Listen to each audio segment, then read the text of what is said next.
about economic and physical outlook for 2020. Nowadays, as we know, our nation is still working on tackling this COVID-19 outbreak, even now that we have entered into a second year of the pandemic. Bajet 2020 Tim Keluarga Malaysia Makmur Sejahtera provided by the government is more focused on driving economic recovery, rebuilding nation resilience, and catalyzing reforms. Moreover, the government has been thinking strategically not only about handling COVID-19 but also about becoming more resilient in the aftermath of the pandemic. Furthermore, the government has been intent to mobilize our nation toward a digitally connected economy, including lead the nation from 4G to 5G network. Fiscal policy will continue to be expansionary in order to stimulate the economy with initiative in the Budget 2020 aimed at hastening recovery, strengthening economic resilience, and catalyzing reform. The fiscal deficit is expected to moderate to 6% to GDP in 2020. Now we go further, how is budget 2022 allocated and where does the money come from? Budget 2022 saw a huge amount RM332.1 billion allocated for operational and development expenditure for this year. It can be realized from national revenue such as tax, trade and investment revenue and so on. There are some highlights from the budget 2022. Firstly is the government has allocated RM67.1 billion for the purpose of expenditure on the education sector for this year. Secondly is Ministry of Health will receive RM32.4 billion for operational and development cost with an additional RM4 billion dedicated to combating COVID-19. Next is Home Ministry and Defence Ministry. We receive RM17 billion and RM16 billion respectively to ensure a strong national defence and including to upgrade and buying a military asset and equipment such as a boat.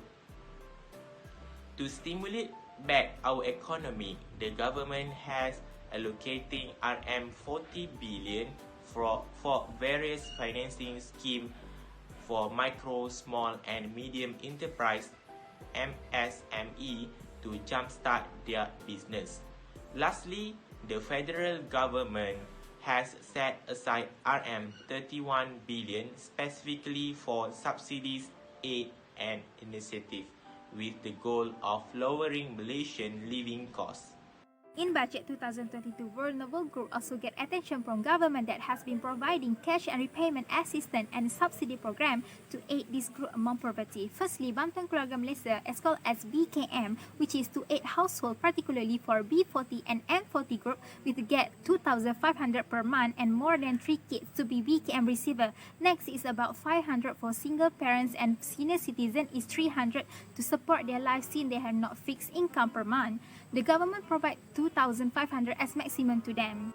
Apart from that, government provide welfare assistance through JKM as a middle party to ensure this assistance received to the need person, which is 1,169 for food poverty offline income. The last one is implement Yayasan Keluarga Malaysia with a few contributor to aid open the lost family members for ensuring their future is guaranteed. Government Tax Relief Initiative have 40 initiative of tax relief. Number 1, the government plans to extend the special individual income tax exemption of up to RM2,500 for the purchase of mobile phones, computer or tablet until 31 December 2022. Number 2, businesses that provide scholarship to students enrolled in higher education institution will be eligible for 2/4 tax credit, which will be extended to all fields of study. Number 3, the tax exemption for voluntary contribution, including Employees Provident Fund (EPF) members, has been doubled to RM4,000 by the government.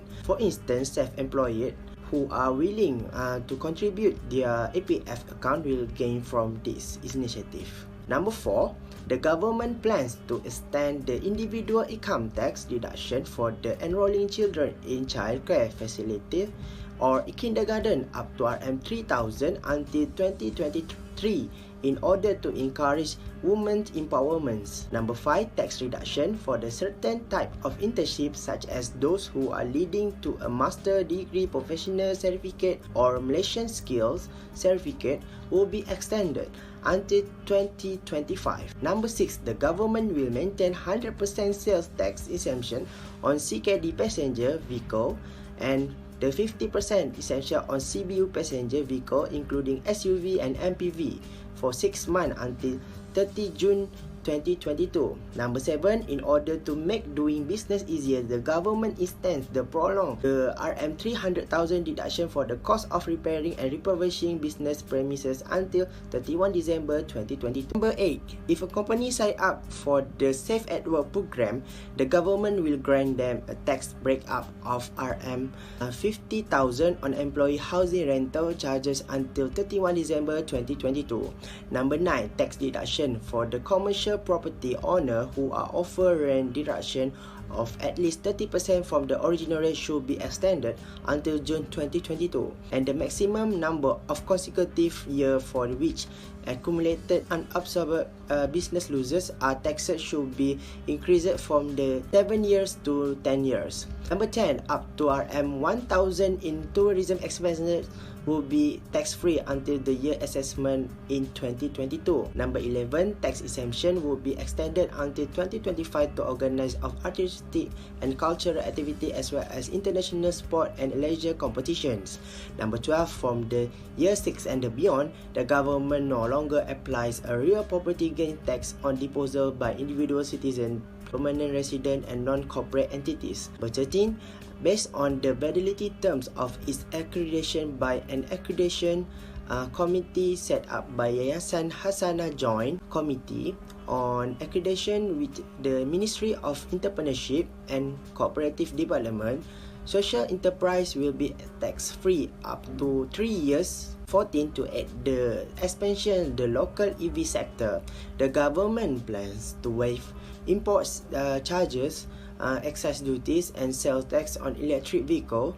Those who own car will be eligible for tax break up to 100%. Individual income tax relief of RM2,500 will be allowed for the purchase and installation, leasing and hire buy of EV charging facilities as well as the payment of EV charging facility subscription costs. For financial support and aid for school kids, government providing earlier schooling assistance 150 for per student that give benefit to supply the necessary of reopening school. Next, expedited about 114 million of maintaining and upgrading work for school such as renovation, and it also include for regular schools. Not only that, for national Chinese and Tamil school has been provided about 120 million include for Sabah and Sarawak schools for upgrading. Then government also implement the strength of special education agenda to supply teaching tool and give hand to students that from low-income families. Besides, special incentive aid for teaching season which is 100 per teacher as receiver. Last but not least, Peranti Siswa Keluarga Malaysia has implemented by providing tablet to students as learning device and give special tax relief for each student seeing the purchase on and more than 2,500 from the telco. Lastly, implement discount for PT and borrowers such as discount 50% for full settlement, 12% for 15 full debt by single payment, and 10% by deducted from bank account. While for recreational sector or TVET, government provide about 6.6 million to boost the TVET sector and can fulfill demand in industry. Since COVID-19 hit our country, there are many workers who have lost their jobs and their salaries have been cut off. Many of them have been affected by this problem and they do not have any source of income to cover their daily expenses like food and bills. Therefore, the government has made an extension of wage subsidies and hiring programs to aid workers affected by the pandemic. The 2022 budget, which was presented on 29 October 2021 by the Yang Berhormat Tengku Datuk Seri Zafrul bin Tengku Abdul Aziz has many wage subsidies and hiring programs to help Malaysians who have been affected by COVID-19. Among them are guaranteed employment incentive that give employment opportunities through employment initiative that cover job seeker, vulnerable group, apprentice and gig employees. Besides, government also make a My Step program that provide short-term training and placements in the public sector as well as government-linked companies. Other than that, there are also training and skills upgraded program that help job seeker by providing skills training that aim to increase marketability and securing job placement. In addition, meeting reskilling that deals with skills gap and support industry clusters moving up the value chain through skill upgrading for over 20,000 talents. Last but not least, in 2022 budget also stated that the government will increase the ceiling of insured salary from 4,000 ringgit to 5,000 ringgit to improve social security for over 9 million workers covered by SOCSO. In a nutshell, we can conclude that the government has provided many benefits to the people who have been affected by this pandemic COVID-19. In Budget 2022 that has presented by our Ministry of Finance, Tengku Datuk Seri Utama Zafrul Tengku Abdul Aziz said that the government will always continue to prioritise public health aspect to build national resilience in preparation for the pandemic phase of COVID-19. The government provide 32.4 billion ringgit to Ministry of Health for Development expenditure and operating. Next, since the pandemic is not over yet, the government adding 4 billion ringgit for the special preparation to address the COVID-19, which is include 2 billion ringgit for vaccination program. Another 2 billion ringgit will use to increase the capacity of public health service facilities. Other than that, the government intends to implement the procurement of antiviral drug that found effective against the various viruses. Furthermore, the government will continue the national COVID-19 immunization program to provide the third dose booster vaccine to all adult people while continuing vaccination for children. The government has used kumpulan wang amanah negara to get the procurement of COVID-19 vaccines. Other than that, the government provide tax deduction and individual tax relief to all Malaysian employers as the cost of taking self-funded booster vaccines.